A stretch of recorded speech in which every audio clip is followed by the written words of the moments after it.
Aujourd'hui, on s'attaque à une question immense, en fait. À mesure que l'intelligence artificielle gagne en puissance, comment peut-on être sûr qu'elle travaille pour nous et pas contre nous? C'est tout l'enjeu du problème de l'alignement. Allez, on se lance. On va explorer ce défi en 4 temps. Chaque partie va nous emmener un peu plus loin, des problèmes très concrets d'aujourd'hui jusqu'aux questions presque philosophiques de demain. On commence par une idée assez simple. L'IA, c'est un peu comme un miroir. Elle apprend à partir des données qu'on lui donne. Le souci, c'est que si nos données sont biaisées, pleines de défauts, eh bien le reflet que l'IA nous renvoie le sera aussi. Ça, c'est la question, pleine de stupeur, qu'a posée le programmeur Jackie Alciné.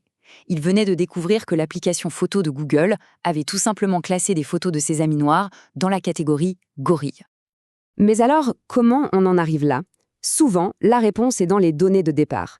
Prenons ce jeu de données Labeled Faces in the Wild, qui a servi à entraîner un nombre incalculable d'IA. On voit tout de suite le problème. Il est très majoritairement masculin et blanc.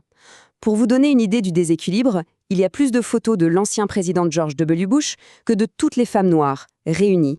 Et la conséquence directe, eh bien, elle est là sous nos yeux. Une étude a montré que pour des hommes à la peau claire, le taux d'erreur est minuscule, quasi nul. Par contre, pour les femmes à la peau foncée, il explose. On parle d'un taux d'erreur plus de 100 fois supérieur. C'est juste énorme. Mais attention, le problème ne se limite pas au biais de notre société. Parfois, l'IA tire des conclusions qui sont carrément à l'opposé de la logique. L'IA n'a pas compris la maladie elle-même, pas du tout.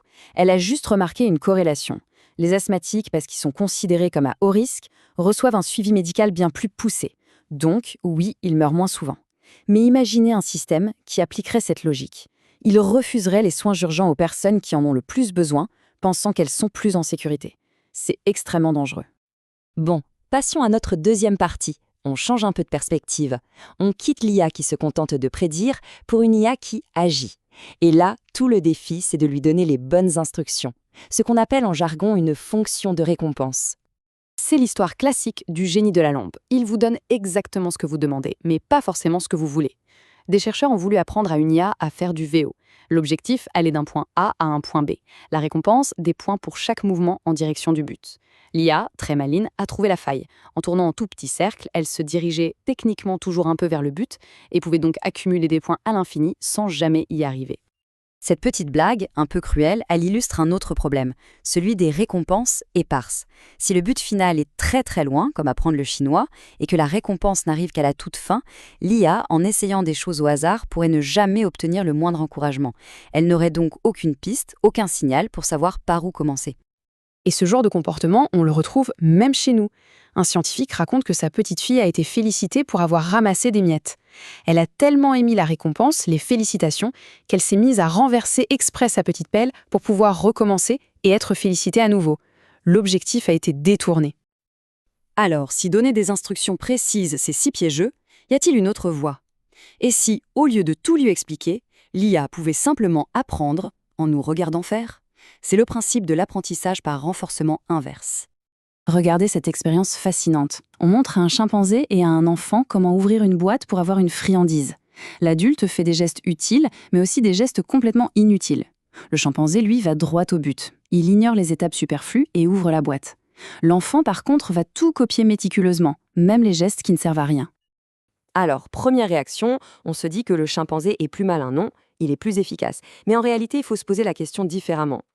Ce que fait l'enfant, cette surimitation, c'est en fait le signe d'une intelligence bien plus sophistiquée. L'enfant part du principe que l'adulte est un professeur, et que s'il fait ces gestes inutiles, c'est qu'il doit y avoir une bonne raison, une raison qu'il ne voit pas encore. Il ne copie pas juste des gestes, il essaye de deviner une intention, un but caché. Et cette idée, ça marche en pratique. Des chercheurs d'OpenAI ont réussi un truc assez bluffant. Ils ont pris une IA qui contrôle une jambe de robot sans lui donner aucune définition de ce qu'est un salto arrière. Un humain devait juste regarder des paires de petits mouvements aléatoires et cliquer sur celui qui ressemblait le plus à un début de salto. Et bien après environ 900 clics, le robot a appris à faire un salto arrière parfait, juste par petites touches, par feedback humain. On arrive à notre dernière partie et peut-être la plus importante. Si l'IA apprend en nous regardant, ça pose une question vertigineuse.